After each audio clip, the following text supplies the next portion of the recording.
An explosive development with your party, which we just can't ignore. Andrew Feinstein, Jamie Driscoll, and Beth Winter have stepped down as directors of MOU Operations Limited. Now, if you haven't been following the story, your party consists of different players. You have the Independent Alliance MPs, Jeremy Corbyn, Zara Sultana, Ayub Khan, Shoka Adam, Adnan Hussein, and Iqbal Mohammed.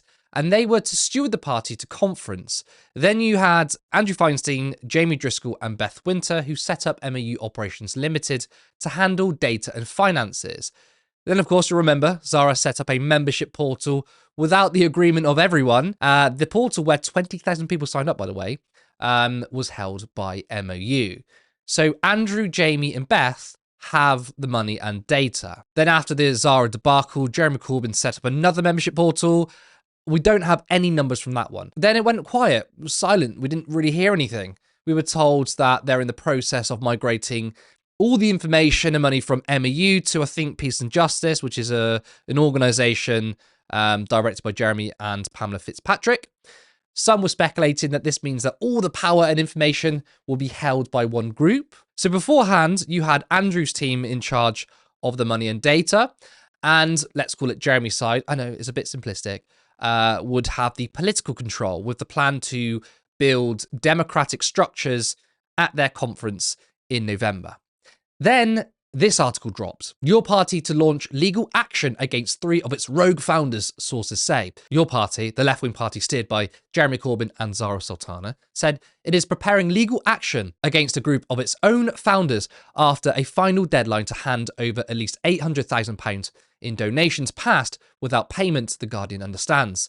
Figures close to the party accuse directors of MOU of having gone rogue, holding supporters' funds to ransom and undermining its founding process, despite direct pleas from Jeremy and Zara. Party insiders say they reluctantly agreed to initiate legal proceedings after exhausting every possible alternative to recover the money still held by the directors of MOU. So this was confirmed in an earlier email, which many of us received, right? And the party said they were trying to reach out to MOU with no avail. But we have more information from the Guardian article. Sources close to the party directors say an agreement was signed in July and referenced your party's original privacy policy, in which MOU was meant to hold the money and data only until the party was formally registered, and then transfer it to the new entity. The party was formally registered with the Electoral Commission on the 30th of September, yet funds remain in MOU's account. The Guardian has seen a screenshot of your party's original privacy policy, which was only valid until the party was registered. The MOU directors have been accused by sources of refusing to transfer the pot of donations and membership data, despite repeatedly committing to do so and being legally obliged to do so. Party insiders say the deadline for the final transfer had passed on Friday night, prompting the decision to pursue legal action. Lawyers have advised your party directors not to take ownership of MOU because of potential liabilities connected to the portal's launch, leaving legal action as the last route. That last bit's really interesting. Lawyers telling them not to take ownership of MOU. Weird. Now, Andrew, Jamie, and Beth released a statement with their resignations. It's a bit of a long one, so bear with me, but I want you to have all the information. We would like to announce our resignations as directors of MOU Operations Limited. We set up MOU on April 2nd, 2025 to support the creation of an alliance of progressive community independence, with Jeremy Corbyn playing a central role in its formation. Since that time, the nature of the project has changed significantly, as have the people involved. We are not founders of your party. We have had no part in any decisions concerning your party since before its creation was announced in July.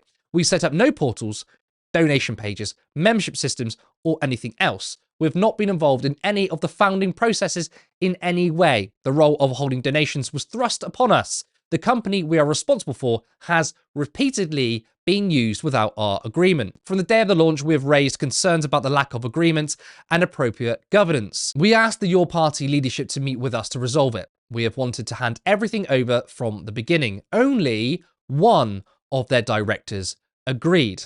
After the confusing launch of 2 membership systems on the 18th and 24th of September, neither of which we had any part in, we faced the added complication of MOU holding data and membership records. We urgently took legal advice, and on the 29th of September, we wrote to the Your Party leadership asking them to take complete ownership and control of MOU. This would have handed over all data, money, and everything else to your party. 5 of the 6 MPs declined. Your party demanded control of MOU assets without accepting control of MOU itself.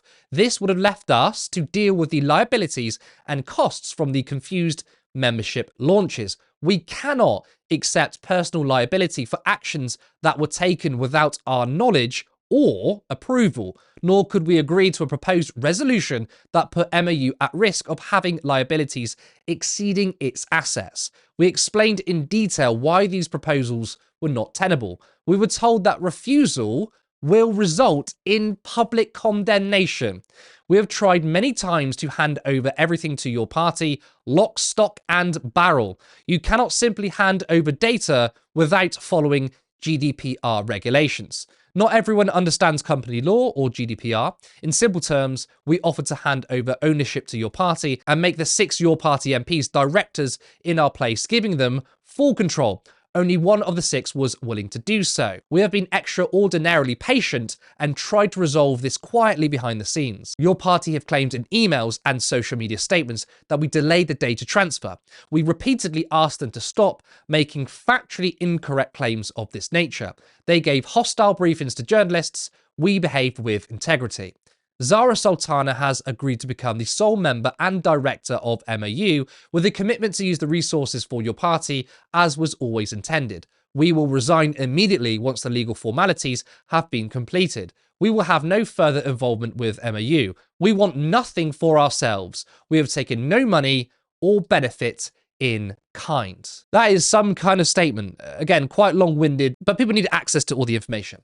Now, Zara Sultana then tweeted this. It's a shame that an inaccurate statement has been leaked to a former Sun journalist. The MOU directors were already in the process of transferring ownership and all of the resources of MOU. That legal process is now nearing completion. I am taking on the role of director of MOU to see this through and ensure we're ready for the conference at the end of November. The movement owes Jamie Driscoll, Beth Winter, and Andrew Feinstein a debt of gratitude for their integrity, professionalism, and hard work. They've been patient, constructive, and consistently sought to resolve matters diplomatically. Thank you for your patience. This brings the chapter to a close, and these resources will now be used for your party as was always intended. Something always happens, and then one of them says, this chapter's now ended. Then there's another chapter. So, I mean, the drama clearly isn't going to end. But look, we can only speculate who's at fault. And I don't want to be drawn into finger pointing. I mean, realistically, everyone involved is to blame. But from the outside, I mean, this is just my personal view. This is the way I see it. I think that maybe Andrew's side have been honest. In fact, I didn't know MOU was initially just for grassroots movements and local parties. I know that Jamie is involved with Majority, and that's a local party. So from the sounds of it, MOU were going to mobilise and fund local parties across the country. Then a national party was squabbled together, and the 3 have been thrown into it. I mean, that's the way it looks anyway. But there is someone or a group of people who are doing foul play this entire time, briefing to former Sun journalists and the rest of the media. That is disgraceful, right? It happened when Zara announced the party. Someone was gossiping to the Murdoch press. Now, people have speculated who they might be, but no one really knows.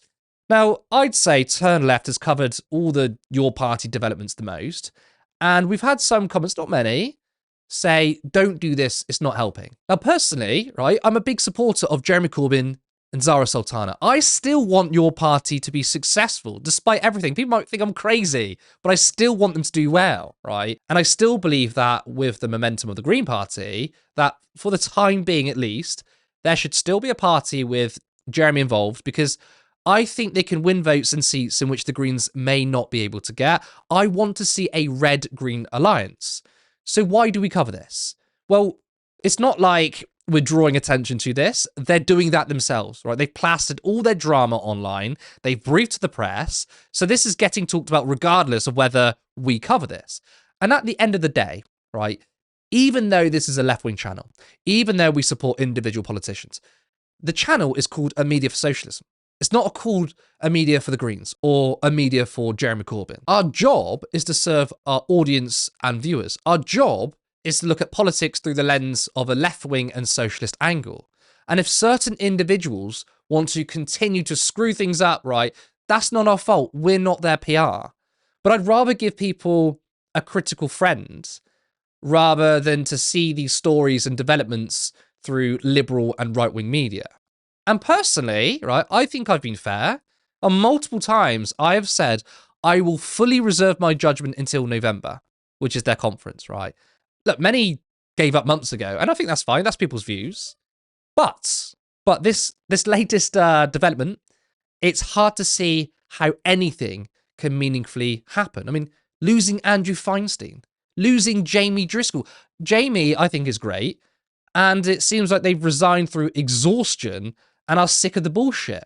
Right? We were all over the Labour Party bullshit. And we thought, a new, fresh political party, finally with Jeremy, whether he's leader or not, isn't constrained to factional bollocks and anti-democratic structures. And arguably now, it's even worse, since we literally have players using lawfare as threats, using the state to threaten people who are supposedly on your side is fucking insane.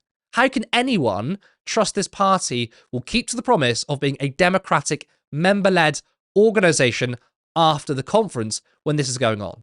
Now look, I wish them all the best, and maybe once conference is over, they have some sort of democratic structure, and even if it's far from perfect, I think it's probably still worth having, because in my mind, if there's a particular seat in which the Greens have no chance, but your party, or whatever it's going to be called, could beat Labour, the Tories, or Reform, that's worth it to me. I'd be very happy with a progressive bloc of 50 MPs that is a mix between your party and the Greens in Parliament. And failing that, maybe they should all just join the Greens. But this is a really embarrassing and sorry affair, which makes the left look really, really bad.